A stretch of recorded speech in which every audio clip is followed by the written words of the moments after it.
Assalamualaikum warahmatullahi wabarakatuh.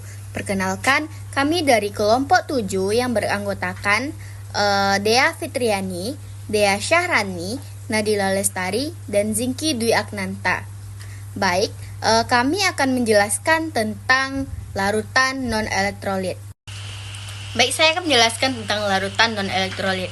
Larutan non-elektrolit adalah larutan yang tidak bisa menghantarkan arus listrik. Ini dikarenakan larutan non-elektrolit tidak bisa menghasilkan ion. Nah, dapat disimpulkan, larutan non-elektrolit adalah larutan yang mengandung zat terlarut yang tidak menghasilkan ion-ion ketika dilarutkan dalam pelarut atau biasanya air. Nah, akibatnya adalah larutan ini tidak dapat menghasilkan arus listrik.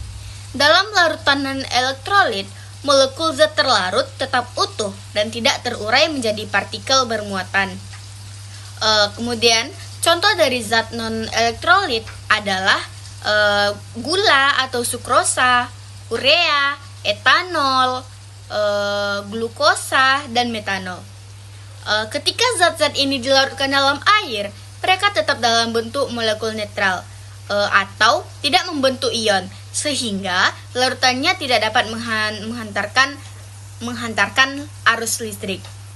Secara singkat, pengertian larutan non-elektrolit adalah larutan yang mengandung zat terlarut yang tidak mengionisasi di dalam pelarut, sehingga tidak dapat menghantarkan listrik. Baiklah, saya akan menjelaskan sifat larutan non-elektrolit.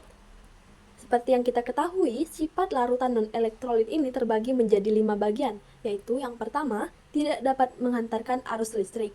Yang berarti, larutan non-elektrolit tidak memiliki kemampuan untuk menghantarkan arus listrik karena senyawa yang terdapat dalam larutan tidak dapat terionisasi menjadi ion-ion mengalirkan listrik dan bergerak bebas. Nah, yang kedua, tidak terionisasi. Senyawa dalam larutan non-elektrolit tidak dapat terionisasi menjadi ion-ion sehingga tidak dapat menghantarkan listrik. Nah, yang ketiga, lampu tidak menyala. Pada percobaan, lampu tidak dapat menyala karena larutan non-elektrolit tidak dapat menghantarkan arus listrik. Yang keempat, tidak muncul gas gelembung. Pada percobaan, tidak muncul gas gelembung di sekitar elektroda karena larutan non-elektrolit tidak dapat menghantarkan arus listrik. Yang kelima, komposisi utama adalah senyawa, karbon, gula, dan lemak. Larutan non-elektrolit biasanya terdiri dari senyawa, karbon, dan lemak seperti larutan gula, urea, dan etanol. Sekian penjelasan dari sifat larutan non-elektrolit.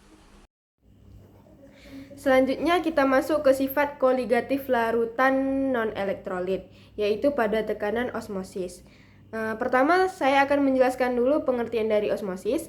Osmosis adalah peristiwa perpindahan molekul pelarut dari larutan yang memiliki kepekatan yang rendah ke larutan yang memiliki kepekatan yang tinggi.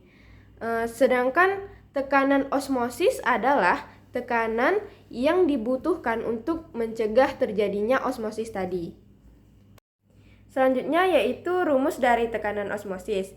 Rumusnya adalah P sama dengan M dikali R dikali T, atau bisa juga dengan M besar sama dengan N per V, atau M sama dengan massa per MR dikali 1000 per V, di mana P itu adalah tekanan osmosis, M itu adalah molar, R adalah tetapan gas, T adalah suhu mutlak, massa yaitu massa zat terlarut, MR yaitu massa molekul relatif, dan V adalah volume larutan.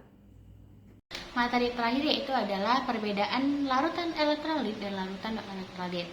Yang pertama, larutan elektrolit itu dapat menghasilkan ion atau mengandung ion. Sedangkan larutan non-elektrolit kebalikan dari larutan elektrolit, yaitu tidak mengandung ion. Kedua, larutan elektrolit itu dapat menghantarkan listrik atau konduktor, sedangkan larutan non-elektrolit itu adalah isolator atau tidak dapat menghantarkan arus listrik. Ketiga, larutan elektrolit itu memiliki kutub atau polar, sedangkan larutan non-elektrolit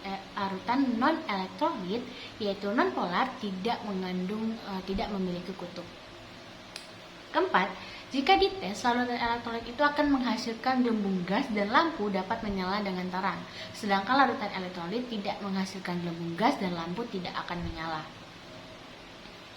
Nah, terakhir, zat terlarut dari larutan elektrolit ini dapat terionisasi. Kan tadi yang pertama dia mengandung ion, maka dia dapat terionisasi. Sedangkan larutan non-elektrolit itu tidak dapat terionisasi.